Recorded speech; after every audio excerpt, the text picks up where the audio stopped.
मैं आशा करता हूं कि आप जीवित हैं और खुशी मंगल में होंगे।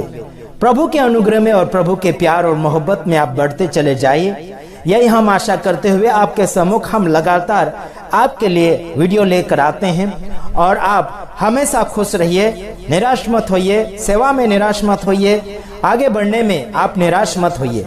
प्रभु आप सबको बहुत तेज से आशीष देने जा रहा है और प्रभु अनुग्रहकारी परमेश्वर है। आप जितने सही मार्गदर्शन में चलते चले जाओगे, प्रभु उतना आप सभी को मदद करता चला जाएगा। हालांकि लोगों के जीवन में प्रेम और भाव बढ़ता चला जाएगा। जब इंसान के जीवन में प्यार और मोहब्बत होता है, वह इंसान सेवकाई में आगे बढ़ता है और प्रभु का प्यार जरूर बताने के लिए कोशिश करते हैं। जैसे कि आपके कामों को देखकर लोग परमेश्वर की महिमा करना चाहिए। हालांकि आपका काम लोगों के जीवन में प्रकट होना चाहिए या दिखना चाहिए, हालांकि छिपा कर रखने की जरूरत नहीं है।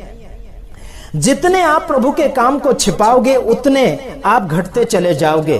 हालांकि किसी भी कारण से आप प्रभु के काम को रोकने के लिए कोशिश ना करें। एक दरवाजे बंद हो जाता है, तब 10 दरवाजे खुल जाता है। यानी कि प्रभु के अनुग्रह में आप सभी को लगातार बढ़ते चले जाना है। कोई भी जाति धर्म से कोई भी व्यक्ति है, लेकिन प्रभु के नजर में वह व्यक्ति सच्चा हो जाता है जो ईमानदारी के साथ आता है। परमेश्वर भेदभाव करने वाला परमेश्वर नहीं है। तो आइए हम थोड़े से वचन आपको बताएंगे, उसमें देखना है ले व्यवस्था यानी कि व्यवस्था विवरण, उसका देखेंगे अध्याय 7, उसका अध्याय 7 उसका 9 वचन हम देखने जा रहे हैं। तो आइए देखिए उसमें क्या लिखा है। आप हताश मत होइए, आप निराश मत होइए, हंसते बोलते खेलते रहिए, आत्मिक जीवन में आगे की ओर बढ़ते चले जाइए। आइए देखते हैं इसमें क्या लिखा है। इसलिए जान रख कि तेरा परमेश्वर यहोवा ही परमेश्वर है, वह विश्वास योग्य ईश्वर है और जो उससे प्रेम रखते हैं और उसकी आज्ञाएं मानते हैं, उनके साथ वह 1000 पीढ़ी तक अपनी वाचा का पालन यानी कि अपनी वाचा का पालता और अपनी वाचा पालता और उन पर करुणा करता रहता है। हालेलुया। प्रभु के नाम की स्तुति और महिमा तारीफ करते हैं कि वह परमेश्वर यानी कि वादे का सच्चा है। यहाँ पर लिखा है कि जान रख, इसलिए जान रख कि तेरा परमेश्वर यहोवा ही है। क्या रखे? जान रख यानी कि पहचान के रख कि आपका और मेरा परमेश्वर एक ही है, वह परमेश्वर एक ही है और वह विश्वास योग्य है और वह यानी कि और जो उससे प्रेम रखते हैं और उसकी आज्ञाएं मानते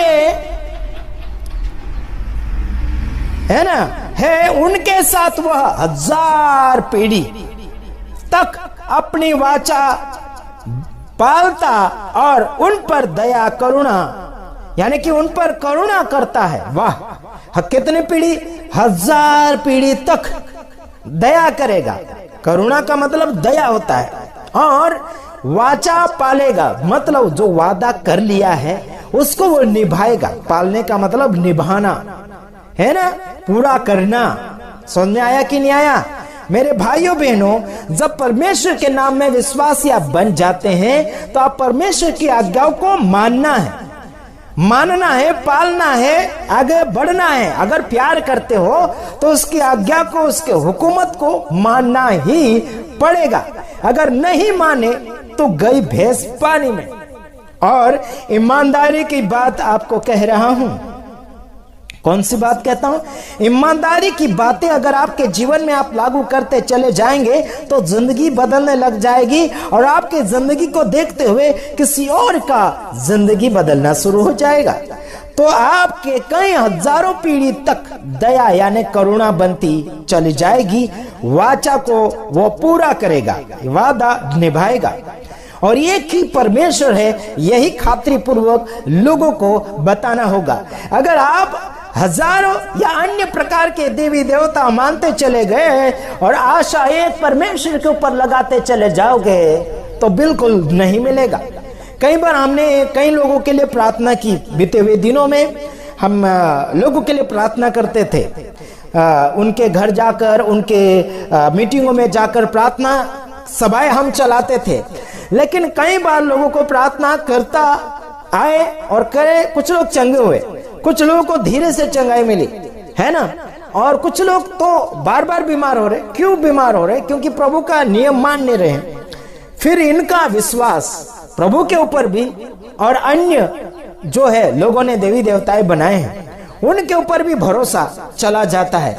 मतलब ये आज्ञाओं को नहीं मान रहे, मतलब ये परमेश्वर की आज्ञाओं को नहीं मानते हैं। परमेश्वर तो विश्वास योग्य है, आपको भी विश्वास योग्य बनना होगा।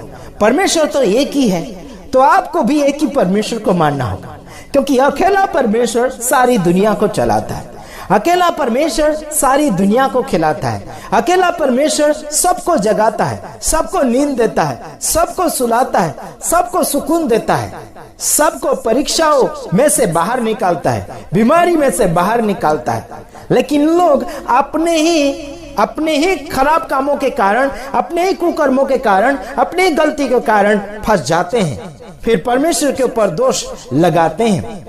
परमेश्वर के ऊपर दोष नहीं लगा सकते। क्या परमेश्वर के अनुग्रह में आप जी रहे हैं क्या? क्या परमेश्वर के नजर में आप सच्चे हैं क्या? क्या परमेश्वर को खुश करना चाहते हैं या लोगों को खुश करना चाहते हैं? आपका समाचार, आपकी सेवकाएं, आप जो कार्य करता है वो लोगों को खुश करने वाला नहीं, बल्कि परमेश्वर को खुश करने वाला समाचार होना चाहिए। हालांकि आपको विश्वास योग्य बनना पड़ेगा। कई जगह आप चेक करो, लोगों को झूठ बोलते चले जाएंगे और रास्ता दूसरे को भटकाने के लिए खुद झूठ का सहारा लेकर आगे की ओर बढ़ने के लिए कोशिश करते हैं। बल्कि आपने अगर सच्चाई का मार्ग पकड़ा है, एक ही परमेश्वर को, विश्वास योग्य परमेश्वर को पकड़ा है, तो विश्वास योग्य जीवन को जीते हुए आगे की ओर बढ़िए। कहां बढ़िए? आगे की ओर बढ़ते चले जाओगे, आपकी जिंदगी रुकेगी नहीं, आपकी जिंदगी घटेगी नहीं, आपकी जिंदगी निराशा में नहीं आएगी। हालांकि आप जितने भी मुझसे वचन सीखते हैं, भले मैं जोर से बोलता हूं, कभी कभी और ज्यादा गुस्से हो जाता हूं, डांट देता हूं, तो निराश मत होइए। मैं आप सभी से प्यार और मोहब्बत करता हूं, क्योंकि मेरी तो आदत पड़ गई है जोर से बोलना, चिल्ला कर बोलना, गुस्से में बोलना, मेरी आदत सी पड़ गई है। लेकिन मेरा यह जो बोलना है ये आपके लिए ठोकर का कारण नहीं है और आपको गुमराह करने के लिए नहीं है और आपसे दुश्मनी मोल लेने के लिए मैं यह सब नहीं बोलता हूं। केवल आपको परमेश्वर के सम्मुख ले जाने के लिए, परमेश्वर के करीब ले जाने के लिए आपको मैं नुकसानी से बाहर निकालना चाहता हूं।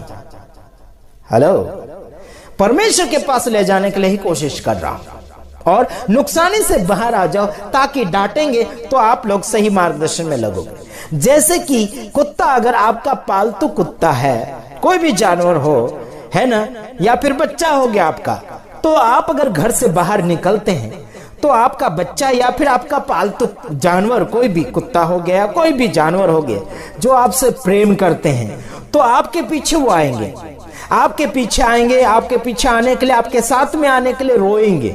रोते हैं कि नहीं? अगर चिल्लाते हैं, कुत्ते होते तो पूंछ हिलाते हैं, है ना, नीचे गिरते हुए या फिर थोड़ा सा चिल्ला चोट करते हुए वो उसकी पूंछ को हिलाएगा। बच्चा होगा तो रोएगा, पीछे दौड़ा चला जाएगा, है ना। कोई भी आपसे प्रेम करता हो तो वो ऐसे ही करेगा। तो उसी प्रकार से मैं आप लोगों को डांट रहा हूं, मैं आप लोगों का साथ देना चाहता हूं और आप लोगों को मैं इसलिए डांटता हूं कि आप लोग गंदे काम से लौट कर आ जाए, गंदे काम से भाग जाए, है ना। आपको मैं गंदे काम से भगाना चाहता हूं, दूर करना चाहता हूं, पाप से, गंदगी से, रीति रिवाजों से आपको दूर करना चाहता हूं, इसलिए डांटता हूं।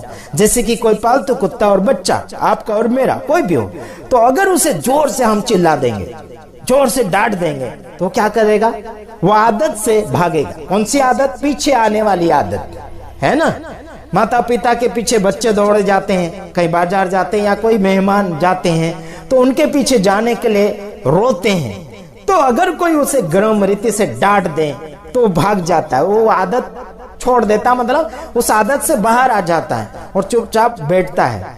जो सिखाया वो जो दिया वो दिया, उसी में खुश रहता है। तो उसी प्रकार से आप ध्यान रखिएगा, परमेश्वर आपको डांटता है या फिर मैं डांटता हूं तो आप निराश मत होइए। मैं आपका भाई हूं, आपका दुश्मन नहीं हूं।